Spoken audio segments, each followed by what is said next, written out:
Welcome to Aishwarya recipes Kannada. ಇವತ್ತು restaurant ಸ್ಟೈಲಲ್ಲಿ ಮೇಥಿ ಪನ್ನೀರ್ ಕರಿ ಹೇಗೆ ಮಾಡೋದು ಅಂತ ನೋಡೋಣ ಬನ್ನಿ.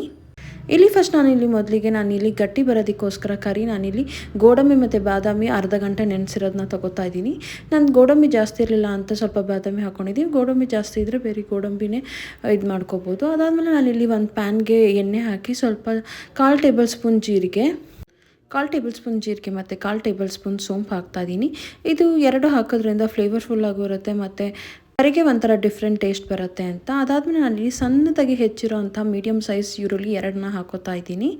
ಈರುಳ್ಳಿ 2ನ್ನ ಹಾಕ್ಕೊಂಡು ನಾನಿಲ್ಲಿ ಚೆನ್ನಾಗಿ ಗೋಲ್ಡನ್ ಪಿಂಕಿಶ್ ಕಲರ್ ಬರೋ ತನಕ ಫ್ರೈ ಮಾಡ್ಕೊಂಡಾದ್ಮೇಲೆ ನಾನಿಲ್ಲಿ ಚಿಕ್ಕದಾಗಿ ಹೆಚ್ಚಿರೋ ಅಂಥ 3 ಹಸಿಮೆಣಸಿನ್ಕಾಯಿ ಹಾಕೋತಾ ಇದ್ದೀನಿ. ಫೈನ್ ಚಾಪ್ ಆಗಿರೋ ಅಂಥ ಹಸಿಮೆಣಸಿನ್ಕಾಯಿ ಹಾಕ್ಕೊಂಡು ಚೆನ್ನಾಗಿ ಇಲ್ಲಿ ಫ್ರೈ ಮಾಡ್ತಾ ಇದ್ದೀನಿ. ಯಾವಾಗಲೂ ಒಂದೇ ಥರ ಮೆಂತ್ಯ ಪಲ್ಯ ಮಾಡೋರು ಈ ಥರ ಮಾಡೋದ್ರಿಂದ ಒಂಥರ ಡಿಫ್ರೆಂಟ್ ಟೇಸ್ಟ್ ಆ ಥರ ರೆಸ್ಟೋರೆಂಟ್ ಸ್ಟೈಲ್ ಬರುತ್ತೆ. ಅದಾದಮೇಲೆ ನಾನಿಲ್ಲಿ ಚಿಕ್ಕದಾಗಿ ಹೆಚ್ಚಿರೋ ಅಂಥ ಟೊಮೊಟೊ ಹಾಕೋತಾ ಇದ್ದೀನಿ. ನಾನಿಲ್ಲಿ ಟೊಮೊಟೊ 1 ಮೀಡಿಯಮ್ ಸೈಜ್ ಇರೋ ಟೊಮೊಟೊ ಫೈನ್ ಚಾಪ್ ಮಾಡಿರೋ ಅಂಥ ಟೊಮೊಟೊ ಹಾಕೋತಾ ಇದ್ದೀನಿ. ಟೊಮೊಟೊ ನಾನು ಇಲ್ಲಿ ಎಣ್ಣೆಯಲ್ಲಿ ಚೆನ್ನಾಗಿ ಫ್ರೈ ಮಾಡ್ಕೋತಾ ಇದ್ದೀನಿ. ಟೊಮೊಟೊ ಇಲ್ಲಿ ಆಲ್ಮೋಸ್ಟ್ ಹಾಫ್ ಕುಕ್ ಆಗಿದೆ. ಅದಾದಮೇಲೆ ನಾನಿಲ್ಲಿ 1 ಟೇಬಲ್ ಸ್ಪೂನ್ ಚಿಲ್ಲಿ ಪೌಡ್ರ್ ಹಾಕೋತಾ ಇದ್ದೀನಿ. ನಾನು ಇಲ್ಲಿ ಮಸಾಲೆ ಹಾಕೋವಾಗ ಲೋ ಫ್ಲೇಮಲ್ಲಿ ಇಕ್ಕಿ ಹಾಕೋತಾ ಇದ್ದೀನಿ. ಅದಾದಮೇಲೆ ನಾನು ಇಲ್ಲಿ ಅರ್ಧ ಟೇಬಲ್ ಸ್ಪೂನ್ ಧನಿಯಾ ಪುಡಿ ಹಾಕೋತಾ ಇದ್ದೀನಿ. ಕೊರಿಯಾಂಡರ್ ಪೌಡ್ರ್ ಹಾಕೋತಾ ಇದ್ದೀನಿ.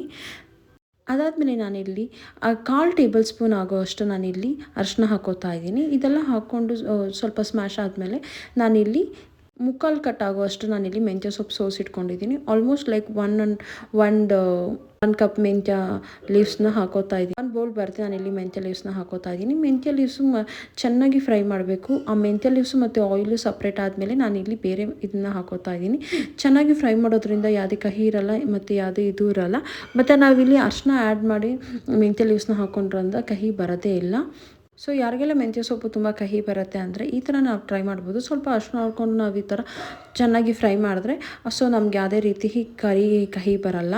ಮತ್ತು ಮೆಂತ್ಯ ಸೊಪ್ಪು ಆರೋಗ್ಯಕ್ಕೆ ತುಂಬ ಒಳ್ಳೆಯದಾಗಿರೋದ್ರಿಂದ ನಾನು ಈ ಥರ ಡಿಫ್ರೆಂಟ್ ಮೆಂತ್ಯ ಸೊಪ್ಪಿನ ಪಲ್ಯ ಮಾಡಿ ತೋರಿಸ್ತಾ ಇದ್ದೀನಿ ರೆಸ್ಟೋರೆಂಟ್ ಸ್ಟೈಲ್. ಅದಾದಮೇಲೆ ನಾವಿಲ್ಲಿ ಏನು ಕಾಶು ಬಾದಾಮಿ ಹಾಕ್ಕೊಂಡಿದ್ವಲ್ಲ ಅದರದ್ದು ಪೇಸ್ಟ್ ಹಾಕೋತಾ ಇದ್ದೀನಿ. ಇದು ಹಾಕೊಳ್ಳೋದ್ರಿಂದ ತುಂಬ ಟೇಸ್ಟು ತುಂಬ ಚೆನ್ನಾಗಿ ಬರುತ್ತೆ. ಆಮೇಲೆ ಪಲ್ಯ ಗಟ್ಟಿನೂ ಬರುತ್ತೆ. ಸೊ ಅದಕ್ಕೋಸ್ಕರ ನಾನು ಇಲ್ಲಿ ಹಾಕೋತಾ ಇದ್ದೀನಿ.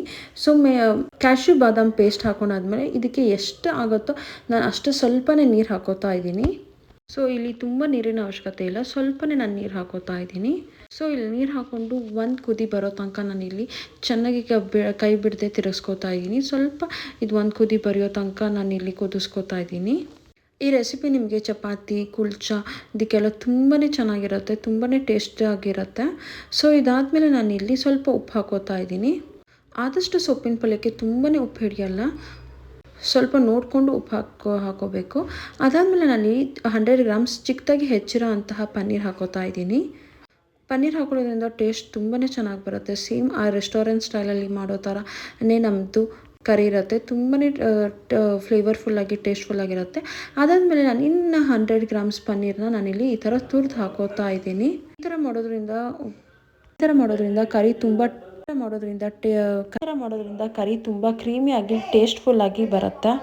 ಕ್ರೀಮಿಯಾಗಿ ತುಂಬ ಚೆನ್ನಾಗಿ ಬರುತ್ತೆ.